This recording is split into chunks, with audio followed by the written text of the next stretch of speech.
नमस्कार दोस्तों, आपको पौराणिक कथा की सीरीज में आपका बहुत बहुत स्वागत है।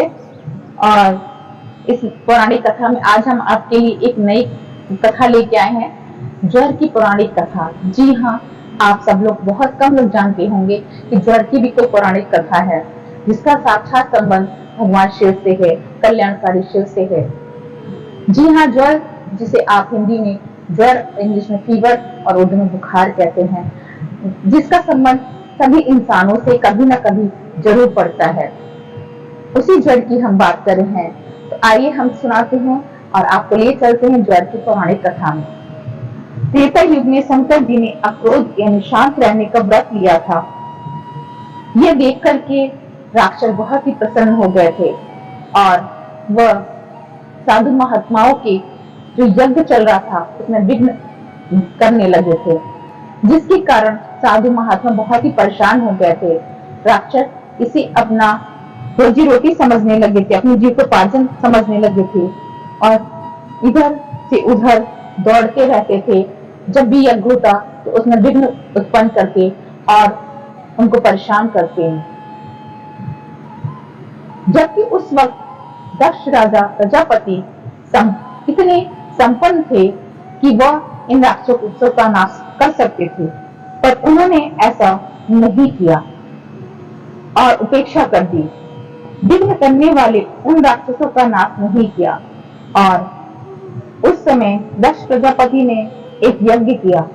इस यज्ञ में देवताओं के बार बार कहने पर भी कि शंकर जी को बुलाया जाए और उनका एक स्थान रखा जाए, दक्ष प्रजापति ने इसको नजरअंदाज किया और उनको भाग में नहीं रखा और उनकी जो सिद्धि प्रदान करने वाली पशुपति जी की ऋचाएं और वेद थी उसको भी नहीं पढ़ा, ना ही आहुतियां दी।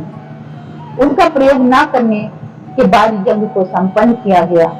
जब शंकर जी का अक्रोध यानी शांत व्रत समाप्त हुआ, तब राजा दक्ष प्रजापति के इस नियमोल्लंघन को देखकर समर्थ करते हुए महात्माओं की तपस्या में विघ्न करने वाले राक्षसों को नहीं मारा।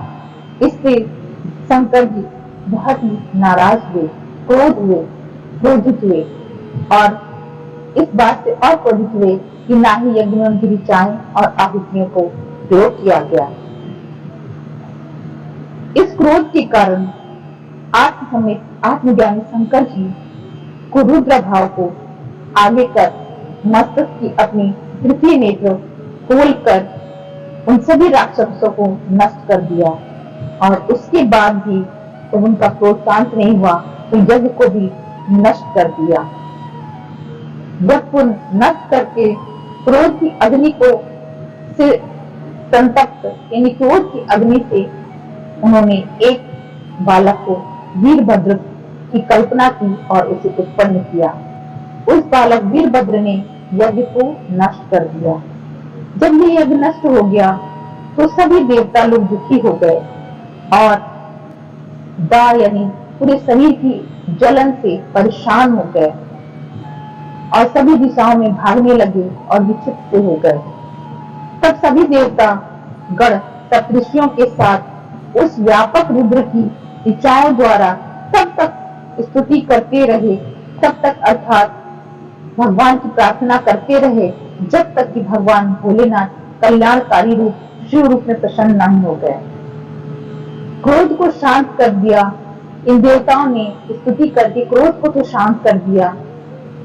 तब देवतागण समझ गए कि अब शिव जी प्राणी मात्र के कल्याण के लिए अपने कल्याणकारी रूप में आ गए हैं, स्थित हो गए हैं और हाथ जोड़कर उनके क्रोध की अग्नि, जिसको भस्म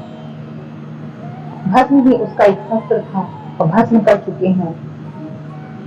अब उस भस्म रूपी जो वीरभद्र बालक था, उसके 3 सिर 9 नेत्र, जिसका शरीर अग्नि की ज्वाला की मालाओं से व्याप्त था तथा भयंकर और छोटी जंघा और छोटा उदर था, ऐसा वह क्रोध भयभीत होकर बोला कि हे देव अर्थात वीरभद्र भगवान भोलेनाथ से बोला, हे देव अब मैं क्या करूं, क्योंकि आपका क्रोध तो शांत हो गया।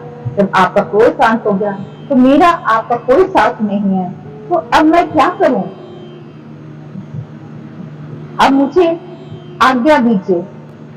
तो शंकर जी ने उस क्रोध से कहा कि तुम संसार में प्राणियों की जन्म लेते और मरते समय तब तक प्राणी अपत्य का सेवन करता रहेगा, तब तक तुम उसके शरीर में प्रविष्ट होकर जड़ के नाम से प्रसिद्ध होगे। तथा इस प्रकार शंकर जी ने अपने क्रोध को जड़ स्वरूप से मर्त्य लोक में भेज दिया। तो दोस्तों, ये जड़ की कथा है और इसलिए जन्म मरण के समय हर व्यक्ति, हर बालक, हर जन्म लेने वाले लोगों को ज्वर होता है और ये ज्वर भगवान भोलेनाथ के क्रोध की अग्नि है। तो मुझे लगता है आपने इस कथा को बहुत ध्यान से सुना होगा और इसका आनंद लिया होगा और अपने ज्ञान के सागर में का भंडार बढ़ाया होगा। तो आगे भी ऐसे सुनते रहिए रोचक कथाएं।